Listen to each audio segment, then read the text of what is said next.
Hi, I'm Anna, and this is my Echo story. So 2 years ago in summer 2014, it was like session 2, and I was in counselor in Codor Lodge with Diana Cisneros, was my co-staff, and we had 7th grade girls. And it was our night for our overnight, which is like camp. You go out to a different part of camp and sleep in tents and cook your dinner over the fire for a night. So we're all packed up. We have our tents, our sleeping bags, our backpacks, all of our gear, and we're about to start walking out to our site, which is the tree house. And the sky is kind of yellow, and there's some clouds, but we didn't think that much of it. So we were just let's just go and it'll be fine. So we start walking out there, and it's maybe a 20-minute walk, and we're probably 5-10 minutes into the walk, and it just starts downpouring, out of nowhere.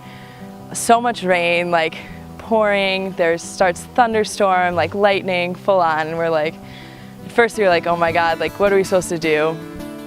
But we just keep walking because we were farther towards the treehouse than main camp. So we walked there, and the rain just stopped. It was a 10-minute storm, but we're soaking wet. And we get there, and we're okay, all of our sleeping bags are wet, the wood is all wet, we have to build a fire to cook our dinner. All of the clothes are wet, our clothes, the girls' clothes. So we decide, Diana and I, that the first thing to do is go back to main camp and at least change into dry clothes.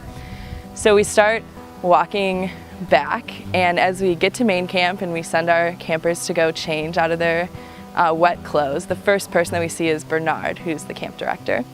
And we're Bernard, all of our stuff is wet, the sleeping bags, the tents, our clothes, we don't think we can make a fire. Should we just call off the overnight? And he was no, an overnight is an awesome experience that you get to have at Camp Echo, once a session, you guys have to do it.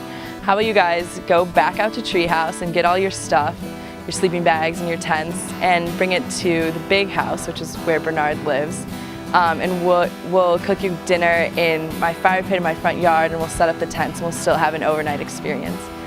So we decided to do that, and another cabin who was also on there overnight that night, who got soaked, joined us, and we ended up cooking all of our sizzle burgers, having s'mores and our fire in the front lawn of the big house, and talking all night with Bernard and Lindsay Shea, who happened to be there staying with him.